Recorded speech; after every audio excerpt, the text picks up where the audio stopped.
Alright, hi everyone, welcome back to my channel.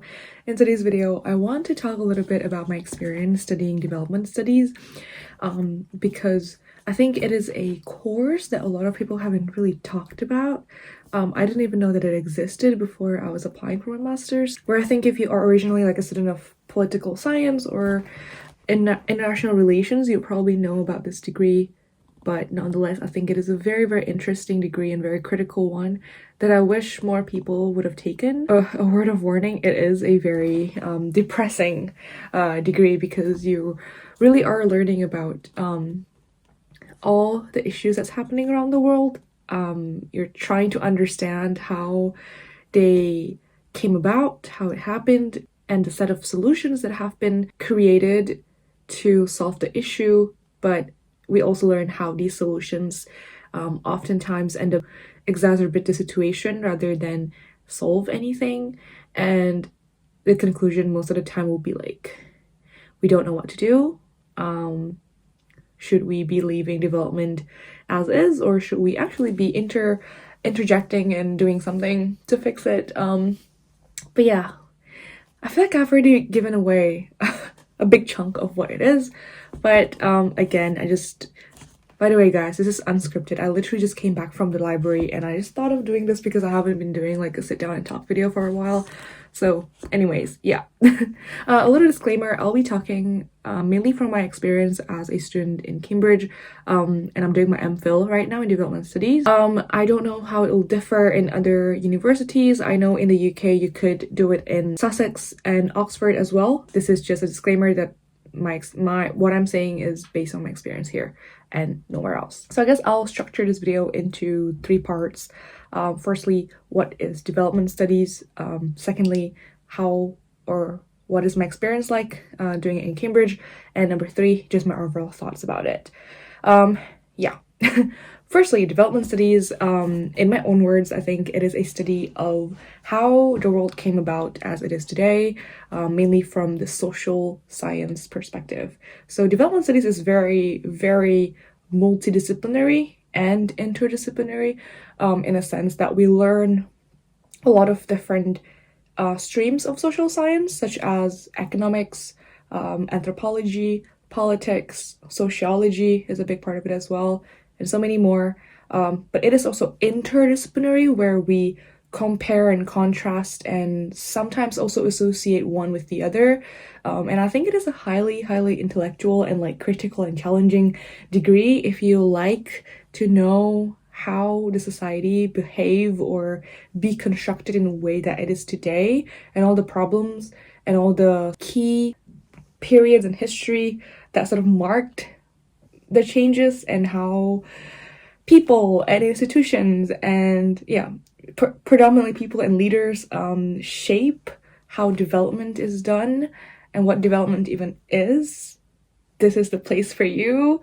Or generally, if you are critical about the world, I think it is a really fantastic degree to take. I know that's very vague, but for me, my reason for doing this degree was mainly because of my undergrad degree, which was in financial economics, but I would say 75 to 80% of it was purely economics. Finance was only a tiny part of my undergrad. And what I found is that we often, and also I'm not saying that every economics degree is like this, it's just how it was in my undergrad university. I feel like we were really quantifying everything. We tried to quantify everything, and we often overlook qualitative measures and discussions about these things that are not recorded in numbers and statistics were not really talked about. We talked about like how GDP growth or GDP in general is not a good measure of welfare, but the conversation stopped there. We didn't explore further, what made it a unsuitable measure, or like what other alternatives and what the flaws that the alternatives have, and why are we still using GDP and not the other. Basically things like that. We don't really talked about it that much. We just acknowledge that it is a problem and that's it. Well, fair enough, because it was not like it was an economics module. It was not, it was an economics degree, not like a development studies or a political science degree. And I just thought because it was very much quantitative and it was very much rendering everything into numbers. And there's this also a term for just putting everything into dummy variables. If you learn econometrics, you probably know what I'm talking about. For things that you cannot explain in your model, you put it into a dummy variable where it's just a pool of like variables you can't explain. And to me, that was, I don't know, I felt like that did not give me a full picture of the world. And I would like to see the world through economics, but my undergrad economics did not give me that. So I thought I needed a more holistic and more qualitative also ways of viewing the world, and this is where development studies comes in, because we do talk about like the anthropology side of things, the sociology side of things, and also it introduced me to some research methods that are not strictly econometrics, that are not strictly Stata or R or Oxmetrics or SPSS and the like. So yeah, generally that is what development studies is and why I decided to take it. And so far, my experience in Cambridge had been great. I wouldn't say it is the best. People always ask me like whether it fit into my expectations. And in all honesty, I feel like the whole program did not meet my expectation, given that it is Cambridge and I'm paying for it. I applied for scholarships but didn't get it, if you're wondering. I obviously expected a lot more from the university, from the department, just from the overall sort of way it is being done and packaged. Overall, this is a 9 months program. Usually with other master's program in Cambridge, you would have like 3 terms. So you'd have like Michaelmas, Lent, and Easter term. But for us, I don't know if it was because it's a 9 months program or it was because something else, but we don't really have anything in Easter term. So essentially, the only learnings that happen during this 9 months course is actually only 2 times 8 weeks, because one term is 8 weeks here in Cambridge and also in Oxford, versus other universities that would have 11 or 12 weeks. So essentially, you're paying for 16 weeks instead of a whole 9 months. The whole 9 month thing is not really a 9 month thing. So 16 weeks of teaching and around the same 16 weeks to 20 weeks time to write your essays as an assignments and dissertations. I felt like this is such an overpriced salary that I'm paying for this education to what I'm getting. But I know that there are intangibles such as I hate to admit this, but we all, well, not we all, but like most of the students that I talk to, we kind of just acknowledge that part of it is buying the name. Well, not buying the name, it sounds so wrong, but like part of it is the name, the prestige, the doors that could be open for you once you have this name on your CV, but also the connections, because I do find a stark difference between the type of people I meet in Cambridge versus in my undergrad. But also this is like a master's versus undergrad thing, so I'm not really sure if it's because it's a different institutions or it's just different groups of people. But generally, I found like really, really amazing people, really proactive people here. So definitely for the network, it is worth it. In terms of the teaching itself, we did have several weeks of strikes. So actually in total, we had 5 weeks of strikes within that sort of 16 weeks of teaching. So essentially only had 9 weeks of teaching. It was problematic. I have my take on it. I generally disagree with the whole thing, but what can I do? I'm just an individual. That's why I said I'm not really happy with what I get in regards to kind of what I pay for. But I think the whole Cambridge experience, the opportunity that it gives me and the network, really, it is at another level. So yeah, I would say it's okay. It's not the best. If you ask me like would I do it again if I were to like redo this, I would, because it's such an upgrade from my undergrad. So I got a lot from this experience. For other people who did their undergrad in a university or institution that's similar in terms of level and prestige to Cambridge, they might not get that. The marginal return might be a bit smaller than what I, as someone who came from like a background that's like just very different from Cambridge, in terms of like level and prestige and focus, and so my undergrad was like pretty much practical focused rather than research focused. This is definitely an upgrade. Okay, in Cambridge itself, there are a lot of different papers that you can take. So they call it papers instead of modules. In other universities, we would call it modules or classes. And generally, you have to take 4 full classes. So there are classes with a weighting of like 1 paper. There are classes or papers that are weighted as half paper. So basically you have to take a total of 4 papers. I take 3 full papers and 2 half papers. So that makes up 4 papers in value, if that makes sense. So I take development economics, sociology and politics of development, human development and education, and the half were social movement and protest, and food, technology, and development. So those are the 5 papers that I take. Dissertation is optional, as in it accounts for 1 paper. So if you do want to write dissertation, then, well, you will have like less paper, like learning type of paper, and you would just have like 1 dissertation to account for like that 1 paper. And there's also other topics that I didn't pick, but it was so diverse. There are other topics like finance and development, Central Asia development, the African development, if I'm not mistaken. What are the other ones? Oh, there are like institutions, there are justice. There are just so many papers to choose from. And then they slightly change it every year, so I'll recommend you to just check their website. But generally, it is a very interesting subject to learn. But generally for me, I picked these 5. Actually, the half papers were topics that are very, very new to me. Actually, sociology is also very new. I think the only thing that I carry from my undergrad was my economics background and a little bit on like education, because my dissertation during my undergrad was on education inequality.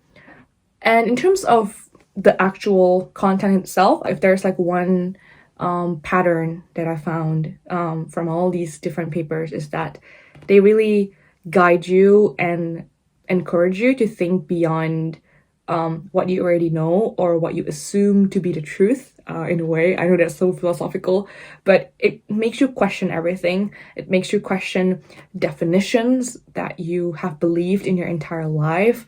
Like, what does development even mean to you? Can be different from what development means to someone sitting next to you. What does power mean? What framework would you look at power from? Or when you talk about social movement, what accounts for social movements? Can terrorism be counted as social movement? Or in education, what is education? Is it schooling or is it something else? What are the politics within education? And oh my god, I'm going off track. But essentially, if I can just summarize this whole course in one word, it is that it is extremely critical. Okay, now on to the fun part. I think, like I said in the beginning, this degree really made me depressed in a way, not like clinically depressed, but just depressed in like in terms of emotions, because every day, I mean, like, you would have class, like some in some case you would have class every day, but yeah, basically in a week you would have like 12 weeks of contact teaching, I think. And imagine in those 12 weeks you'll be talking about issues that the world is facing, or things that you don't think is an issue but apparently is a big issue.